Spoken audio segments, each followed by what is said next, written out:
नमस्कार। भारतीय राजनीति में हमेशा यह चर्चा होती है कि भारतीय लोकतंत्र को स्थापित करने में बिहार की भूमिका महत्वपूर्ण रही है। निश्चित रूप से बिहार की भूमिका भारतीय लोकतंत्र को स्थापित करने में प्रभावकारी रही है।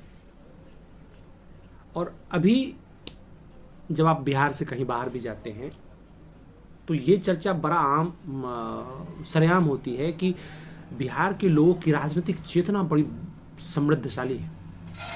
शायद मेरा ऐसा मानना है कि शायद जेपी आंदोलन में जो तस्वीर बनाई गई, जेपी आंदोलन ने जो भारतीय राजनीति पे अमिट छाप छोड़ी, उसी का शायद यह परिणाम होगा कि अभी भी उनके मनोमस्तिष्क पर यह तस्वीर उक्रित है। बिहार की राजनीति का ऐसा परिवर्तन कैसे संभव हुआ? एक तरफ जहां हर एक लोगों के मन में यह है कि बिहार की राजनीति बहुत ही समृद्धशाली है, वहाँ के लोग राजनीतिक रूप से बड़े ही जागरूक होते हैं, लेकिन दूसरी तरफ जब आप बिहार चुनाव की ओर देखते हैं तो लगता है कि भारतीय राजनीति में बिहार की भूमिका से इतर बिहार की राजनीति अपने इस निम्न स्तर पर कैसे पहुंची, जहां अभी भी वोट करते हुए जाति महत्वपूर्ण है, वोट करते हुए धर्म महत्वपूर्ण है, चुनाव में किसी की हत्या हो जाती हो,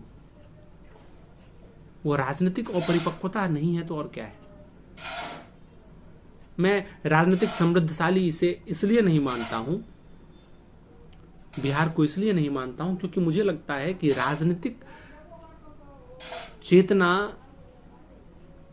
चेतना आपको विकास की ओर देखने को मजबूर करती है। राजनीतिक चेतना आपको यह याद दिलाती है कि आप किस अतीत के पुरोधा है। लेकिन वर्तमान में बिहार की राजनीति अपने निम्नतम स्तर पर है।